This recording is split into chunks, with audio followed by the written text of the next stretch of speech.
Warahmatullahi wabarakatuh. Kembali lagi ke channel Belajar Kimia. Di sini kita akan belajar tentang teori asam dan basa. Apa yang kalian ketahui tentang asam dan basa? Pastinya kalian pernah mendengar ya istilah asam dan basa di kehidupan sehari-hari. Nah, ini dia adalah contoh asam dan basa dalam kehidupan sehari-hari. Nah, ini ada vitamin C. Vitamin C itu sifatnya asam. Kemudian ada kapur. Kapur ini bersifat basa. Nah, vitamin C ini biasa disebut asam askorbat. Kemudian ada kapur. Kapur ini adalah kalsium karbonat.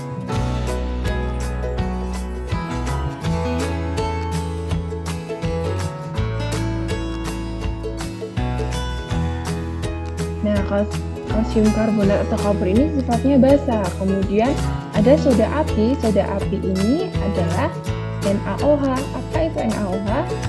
Itu seperti yang kita telah pelajari sebelumnya. NaOH itu adalah natrium hidroksida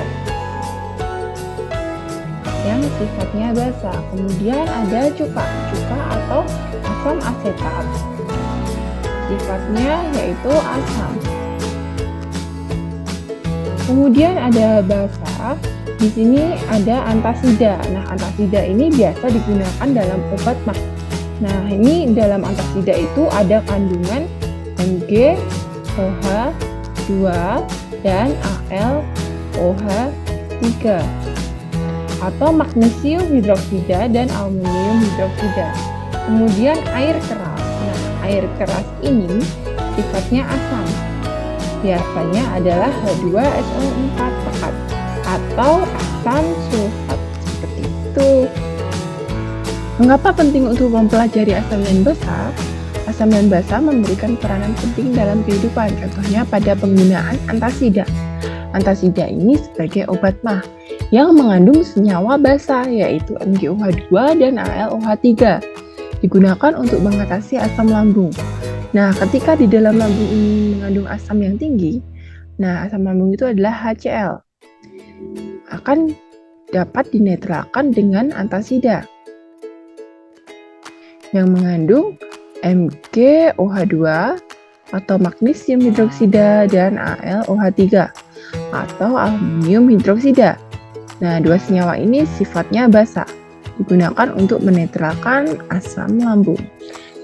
Nah, jadi asam basa ini banyak berkaitan dengan kehidupan sehingga kita penting untuk mempelajarinya.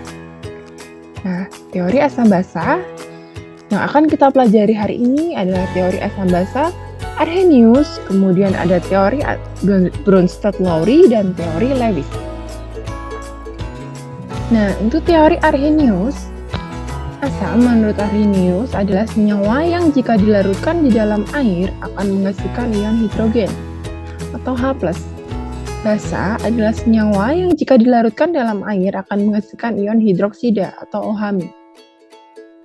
Nah, berikut adalah contoh asam dan reaksi ionisasinya menurut Arrhenius. Yang pertama ada HCl. HCl ini adalah asam klorida. Di HCl ini memiliki satu atom H. Jika direaksi ionisasikan itu menjadi H+ dan Cl- karena hanya ada satu atom H. Kemudian untuk H2SO4 di sini ada dua atom H. Sehingga untuk ionisasinya menjadi 2H+ dan SO4 2-. Dua ini dikarenakan H2SO4 memiliki dua atom H. Seperti itu. Kemudian untuk yang ketiga ada asam fosfat atau H3PO4. Kita reaksi ionisasikan. Di sini ada 3 atom H sehingga untuk ion H+-nya itu ada 3H+, dan masih ada PO4 atau ion fosfat. PO4 ini muatannya 3-. Kemudian ada asam asetat atau CH3COOH. Di sini ada 1 atom H yang di belakang. Nah, sehingga nanti ionisasinya menjadi H+ dan ion asetat atau CH3COO-. Nah, untuk jenis asam sendiri ada asam monoprotik. Ini yang menghasilkan 1H+. Kemudian diprotik menghasilkan 2 ion H+.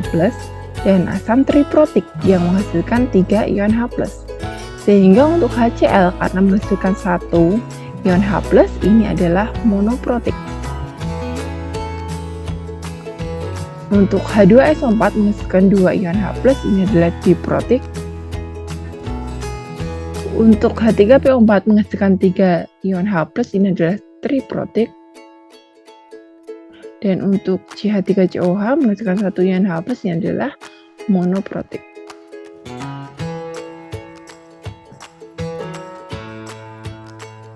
Ini adalah contoh basa dan reaksi ionisasinya. Yang pertama ada NaOH atau natrium hidroksida. Nah, natrium hidroksida ini memiliki 1 ion OH. Karena di sini ada OH. Sebanyak 1 ya. Jadi nanti jika diionisasi menjadi Na+ dan OH-. Kemudian ada CaOH2. Nah, di sini ion OH-nya ada 2 sehingga nanti ionisasinya menjadi CaOH2. Karena OH-nya ada 2, maka nanti akan ada 2 OH-. Kemudian Ca, ini kan ada 1 atom Ca ya. Ca itu ketika menjadi ion, Ca itu muatannya 2+. Karena nanti muatan ini jika dijumlahkan harus sama dengan 0 ya. Jadi OH- ini kan ada 2 OH-, jadi min 2. Jika dijumlahkan harus sama dengan 0, maka Ca-nya muatannya +2, seperti itu. Nah, kemudian untuk BaOH2 atau barium hidroksida, di sini ada 2 ion OH-, sehingga nanti jika terionisasi akan menjadi 2 ion OH- dan 1 atom Ba. Karena ada 2 ion OH-, maka nanti muatannya ini 2-. Agar muatannya menjadi 0, maka Ba-nya ini adalah 2+.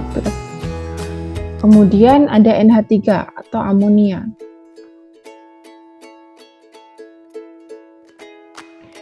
NH3 ini biasa juga dituliskan sebagai NH4OH. Sini ada 1 atom OH, sehingga ionisasinya menjadi ada 1 atom OH, kemudian NH4-nya ada 1. NH4 plus, seperti itu.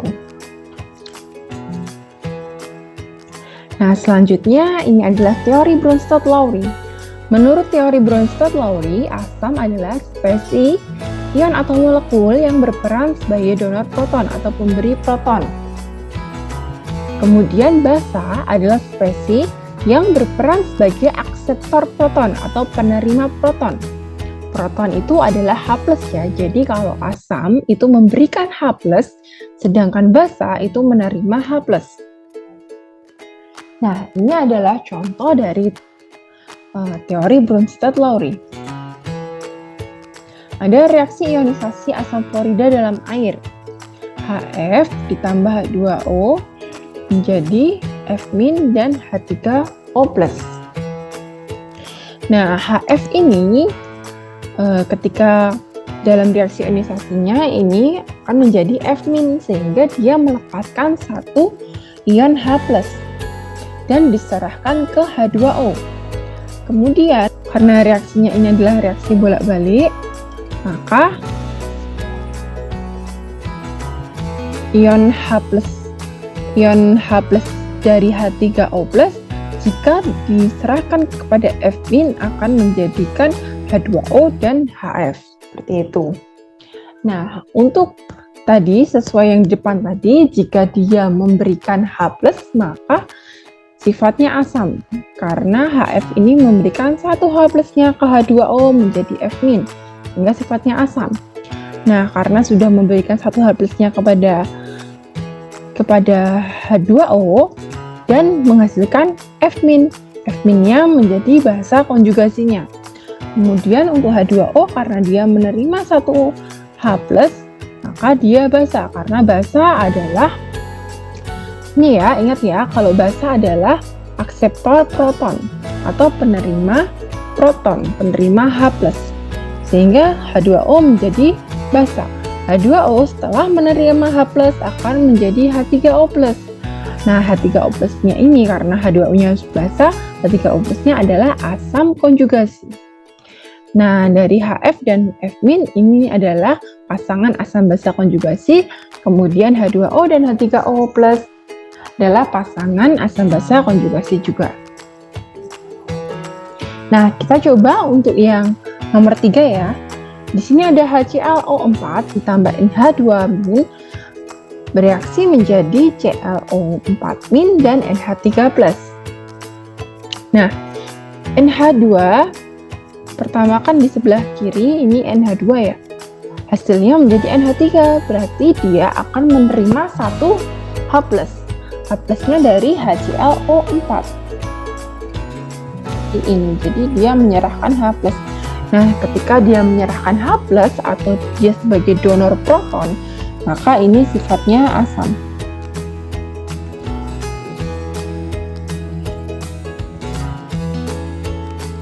Nah, kemudian NH2 karena dia menerima H+, maka sifatnya basa. Kemudian HClO4 ini setelah dia memberikan H+ akan menjadi ClO4- karena sini sudah asam, maka ini adalah basa konjugasi.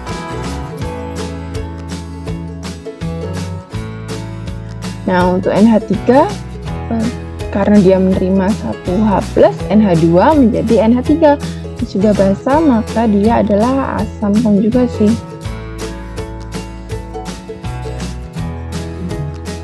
Itu, jadi ingat ya, kalau asam menurut Bronsted-Lowry adalah donor proton dan basa itu adalah akseptor proton atau penerima proton.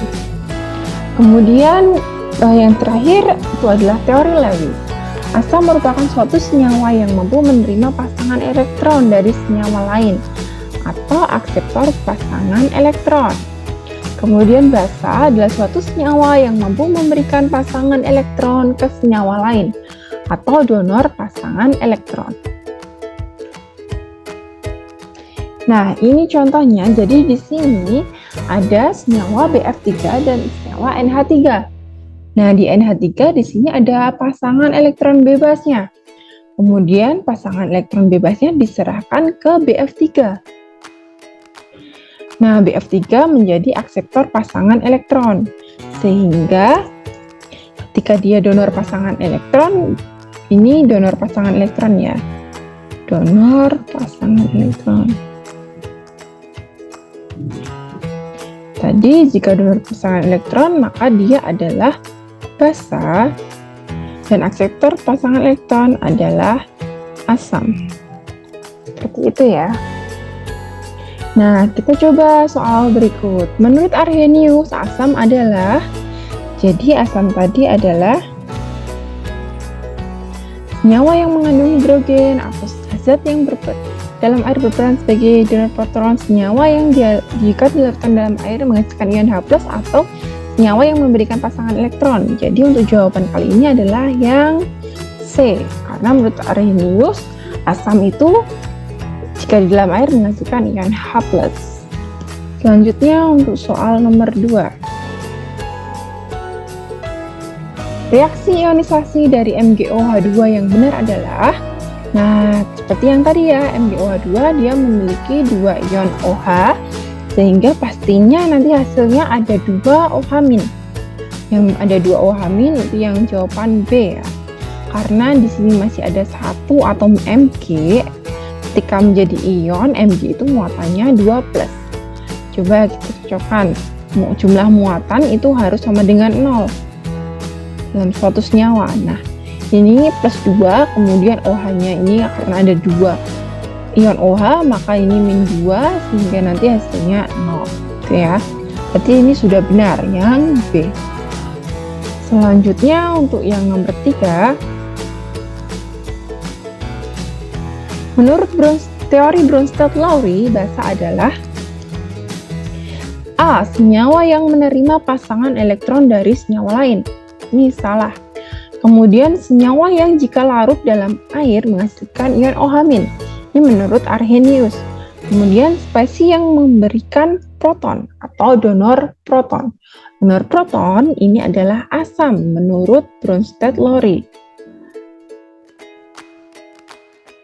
Kemudian spesies yang dapat menerima proton atau akseptor proton. Nah, ini baru benar. Ini adalah basa menurut Bronsted-Lowry. Jawabannya D. Selanjutnya,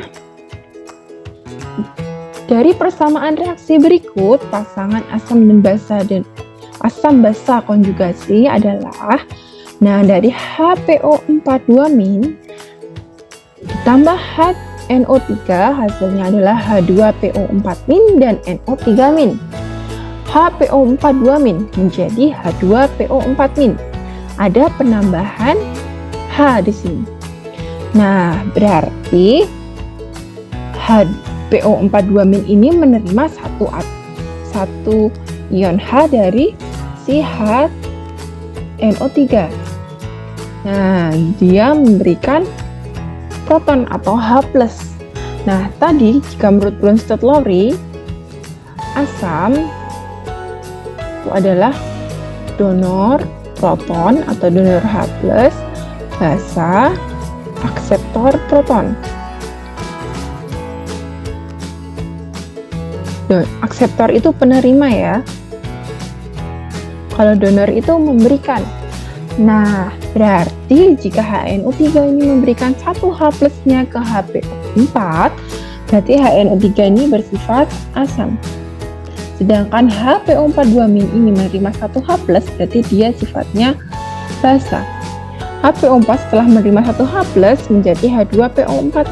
Berarti kalau ini basa, berarti sini asam konjugasi.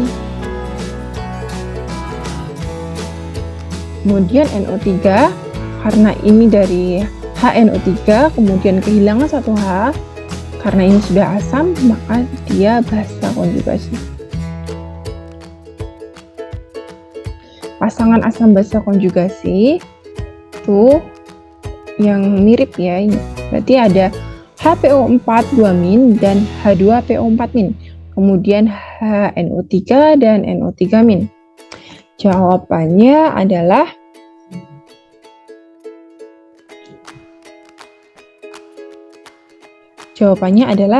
C.